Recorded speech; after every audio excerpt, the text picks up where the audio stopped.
Be ready, start. The Select Committee has made some significant changes in the bill. The first change that it made was with regard to Clause 1, with regard to the enforcement of the bill. This has been referred to in great detail in the discussion today. The original bill did not fix any date. The date was left open to be prescribed by the central government. It was also open to the state governments to fix different dates.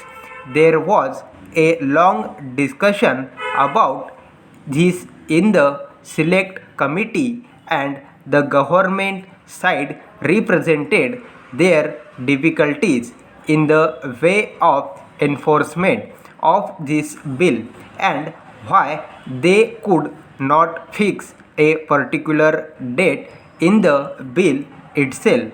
After much discussion, it was agreed that the date should be definitely fixed because several transport concerns were interested in seeing that the provision of this bill were put off from coming into force as long as possible.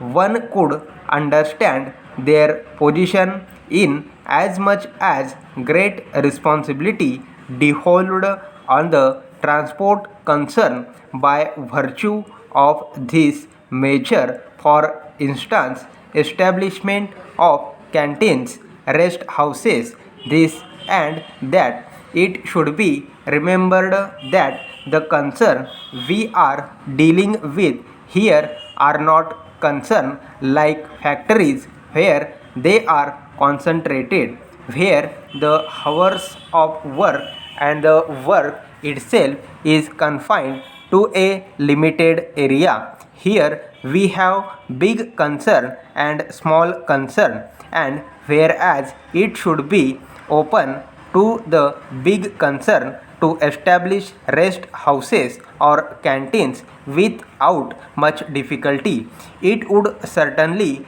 be a great hardship for small concern to come out with the same thing. In spite of all that, the select committee came to the conclusion that the date should be fixed as 31st December 2001.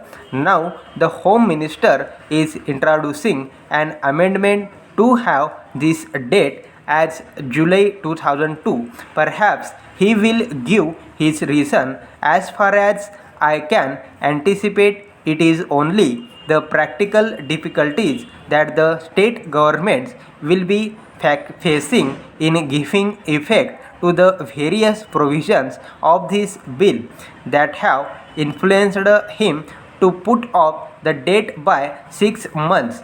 If the date is put off by 6 months, there is not going to be any danger resulting from it. It would be better I do that if the government wants time in order to make these arrangements and also to enable the transport concern to provide themselves with the several things that this bill requires them to do. It should not be a great difficulty at all. Therefore, for my own part, I do not object to the date being extended to July 2002. Stop.